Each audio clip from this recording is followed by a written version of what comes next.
Here's the elevator pitch for Immortals Fenyx Rising, a new adventure game from Ubisoft, formerly called Gods and Monsters. 1. An open world inspired by The Legend of Zelda Breath of the Wild, including the ability to climb pretty much anything. 2. Collectibles and levelling systems straight out of other Ubisoft games. And 3. A pair of narrators who comment on the action like Statler and Waldorf from the Muppets, except they happen to be Greek gods. Okay, I get the picture. She's our hero. Can we skip forward? Fine. There's a good part coming up. To the forge! That's the essence of Immortals, which PC Gamer just got to play about 3 hours of. And it was pretty fun, on the whole. It has a nice, cartoony aesthetic that reminds us of Nintendo's last Zelda game. That style and its surprisingly goofy sense of humour does help differentiate it from the many other games out there that are based on Greek mythology. The gods here are familiar, but finding Zeus and Prometheus presented like a pair of crotchety grandpas reciting our legendary exploits feels fresh.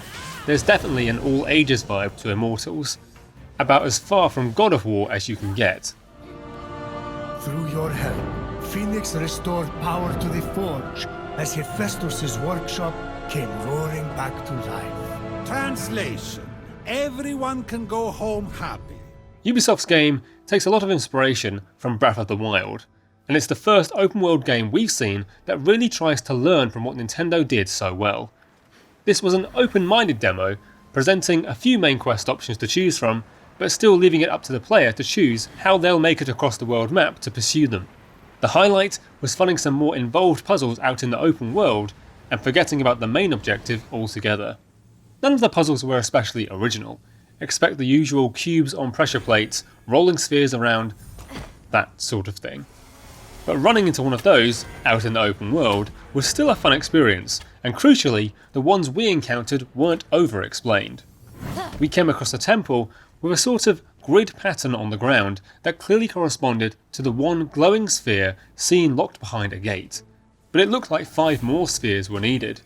The goal wasn't much of a puzzle, but finding all the spheres scattered around the temple grounds and bringing them back to the required spot by solving a bunch of small puzzles along the way kept us occupied for a good 20 minutes. The rewards for a lot of the puzzles you will solve in Immortals are pieces of gear or skill points that you can put into upgrades. If you played Breath of the Wild and wanted a more traditional RPG light combat system, this is the game for you. You'll get gear with stat bonuses, like dealing 20% more damage when you're at full health, or upgrades that improve your movement and attack abilities. Combat in Fenyx Rising feels pretty good, but it's definitely a kinder, gentler version of other action RPG combat systems you've probably seen before.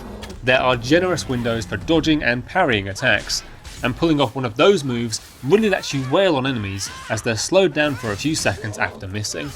In addition to your regular attack combos, there are special moves that use some kind of god juice.